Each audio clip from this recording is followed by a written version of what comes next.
dans la transfusion sanguine, le groupe O est considéré comme un donneur universel parce que le groupe O ne possède pas d'antigène A ni antigène B. Bonjour et bienvenue dans cette vidéo. Aujourd'hui, on va vous montrer le dépistage des O dangereux. Malgré que O est le donneur universel, le groupe O peut poser des problèmes. Alors, aujourd'hui, nous allons vous montrer le dépistage des O dangereux. D'abord, on a l'échantillon qui est là, qui est O+, vous voyez. Et on a fait le groupage ici, vous voyez, par la méthode de Wittgenstein. Vous pouvez observer ici que c'est un groupe de O+. Vous voyez. Maintenant, on a des sangs du groupe A et les sangs d'un individu de groupe B. Maintenant, comment on va dépister si chez O là est O dangereux ou pas? D'accord? Maintenant, on va commencer d'abord par faire des lavages successifs des individus de groupe A et le groupe B. Maintenant, vous voyez, je vais enlever les capuchons de type, vous voyez, A et B. Maintenant, on va faire un lavage. En faisant quoi? On va centrifuger d'abord les sangs et puis on va éliminer les surnageants. Comment on fait le lavage des globules rouges? Voici comment on fait. On va d'abord centrifuger les sangs prélevés sur type EDTA. Vous allez d'abord centrifuger. Vous allez d'abord centrifuger. Regardez, on centrifuse. Maintenant, après avoir centrifugé au départ, vous allez vous débarrasser du sérum. Vous voyez? Maintenant, regardez le groupe A et le groupe B. Faites beaucoup attention, on se débarrasse seulement du sérum. Vous voyez? Ici aussi, vous allez vous débarrasser du sérum. Vous voyez? Maintenant, vous allez juste remplacer par l'eau physiologique, vous voyez? Ici aussi, vous allez remplacer le sérum là par le sérum physiologique, vous voyez? Maintenant, on va centrifuger encore, d'accord? Première étape, lorsque vous centrifugez, vous enlevez le sérum du patient, vous le remplacez par de l'eau physiologique et puis vous centrifugez. Maintenant, après la centrifugation, vous voyez encore, vous voyez, on se débarrasse encore toujours du surnageant.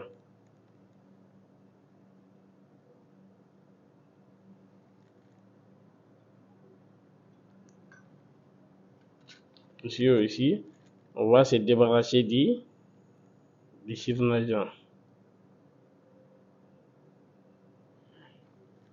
Vous voyez, on va reprendre encore.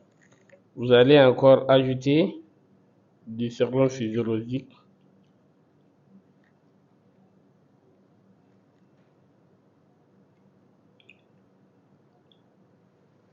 On va encore recentrifuger encore. On répète ces étapes-là 3 fois. Voilà, maintenant vous voyez, on va encore prendre, vous voyez, il faut répéter ces actions-là. Regardez, on va encore se débarrasser on se débarrasse, vous voyez, du surnageant.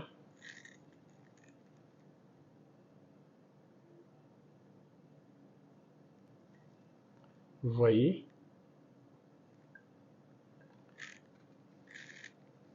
On va encore ajouter.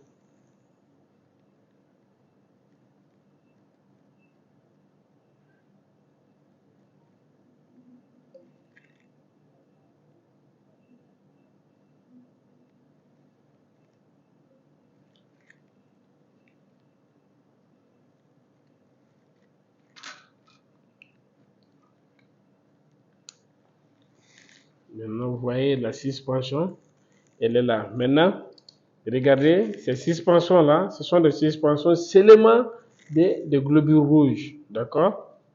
Maintenant, on va faire une suspension à 5% des A et des B. On va prendre des types encore, qu'on va numéroter. Ici. Maintenant, vous voyez, on va prendre un type, on va écrire ici A, c'est-à-dire groupe A. Comment on prépare une suspension à 5%. Et regardez, ici on va écrire B. Vous voyez. Maintenant, vous allez juste prendre avec la pipette. Maintenant, vous voyez 95 millilitres que vous allez prendre 95 millilitres. Regardez, dans les surnoms physiologiques que vous allez mettre dans chacun des types vides A et B. Vous voyez, ici aussi, vous allez prendre 95. Regardez. C'est réglé à 95 microlitres. 95 microlitres. Maintenant, je vais prendre le globule rouge lavé de A. Je vais prendre maintenant 5. Vous allez prendre 5 microlitres. Vous allez régler la pipette à 5 microlitres.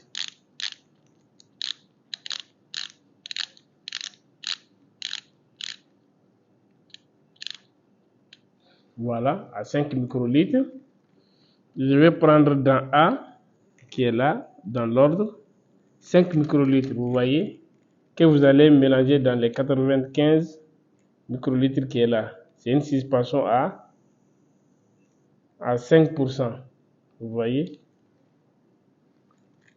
Maintenant, je ferai des mêmes choses pour les B aussi. Les hémachis du groupe B qui est là. Je vais prendre 5 microlitres que je vais mettre dans 95 microlitres. Vous voyez. Je vais bien mélanger. Voici les suspensions d'hémachis lavées à 5%. Maintenant, voici le groupe O. Qu'est-ce qui se passe avec le groupe O aussi? On ne va pas utiliser le sang total. Vous allez utiliser les sérums frais du patient. On va aussi les centrifuger. Voilà. On va essayer d'équilibrer. On va centrifuger pour avoir les sérums fraîches. Maintenant, après la centrifugation, on va juste prendre et regardez ici. Vous voyez les sérums. On va maintenant prendre un autre type et puis faire la séparation. Vous voyez, vous allez prendre un type que vous allez numéroter ici, vous voyez, au plus. Maintenant, on va juste prendre les sérums. Juste les sérums que vous allez mettre ici. Vous voyez, il faut juste prendre les sérums. Les sérums du donneur qui est au plus.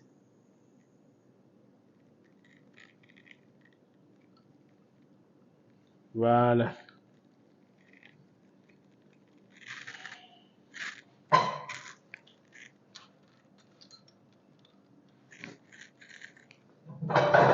Maintenant, on va préparer d'autres types encore. Vous voyez les sérums du donneur. On va prendre un autre type, numéroté A et puis B.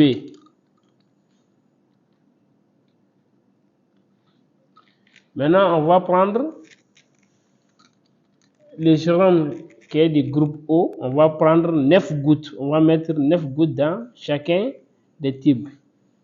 1, 2, 3, 4, 5, 6. Ici aussi, on va mettre 9 gouttes dans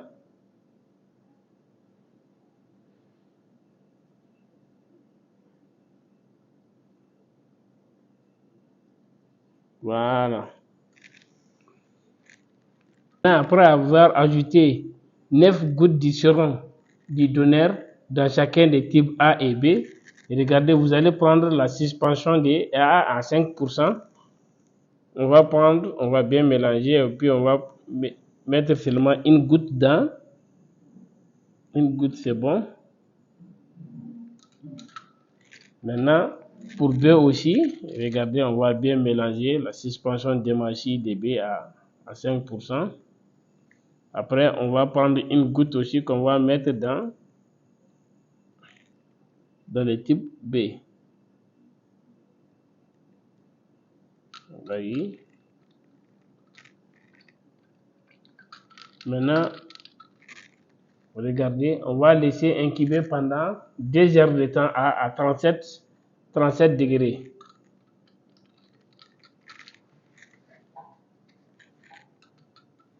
Maintenant, on va mettre dans les bains-maries à 37 degrés pendant 2 heures de temps.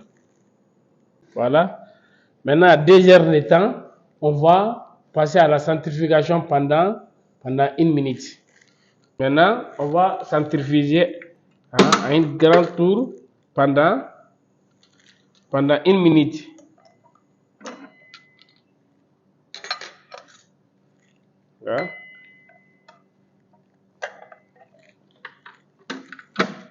Voilà. Maintenant, on va voir en 1 minute de centrifugation ce qui se passe dans les tubes. Voilà, on va voir ça à la lumière. Et on va colorer, venez. Maintenant, regardons ce qui se passe dans les tubes B. Regardez les surnageants, vous voyez. La couleur du surnageant est très importante, d'accord? Quand c'est jaunâtre que vous voyez des dépôts comme ça, les globules qui sont déposés au fond, ça veut dire que c'est négatif, d'accord? On va passer aussi pour les A. Et regardez, voici les A. Et regardez au fond, vous voyez que bon, c'est rosâtre, c'est émollisant. Vous voyez, ça veut dire que ce donneur-là contient, c'est un eau dangereux, vous voyez. Vous voyez très bien. Comparativement au B, vous voyez que les A, c'est émollisé. Maintenant, vous avez vu comment ça se passe avec le donneur eau dangereux. Ça veut dire, en cas d'urgence, vous allez voir qu'on peut transfuser le sang du donneur eau au receveur A ou au receveur B ou au receveur AB.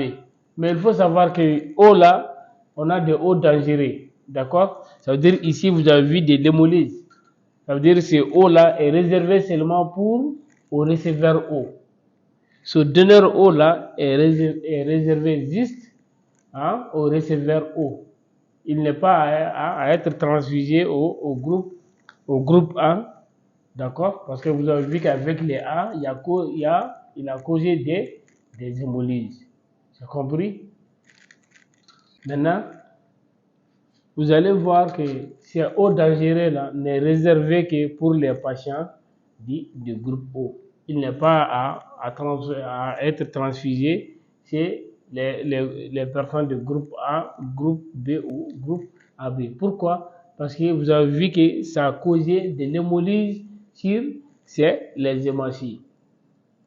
À la fin de la réaction, vous allez voir qu'un résultat négatif se présente. C'est comme si vous centrifugez le sang complet. Les surnageants et jaunes, vous allez voir que les globules rouges qui sont intacts à bas. Un résultat positif est présenté comme suite. Vous allez voir que la coloration rosâtre et puis vous allez voir peu ou pas de globules rouges parce qu'ils ont été hémolysés. Je vous remercie.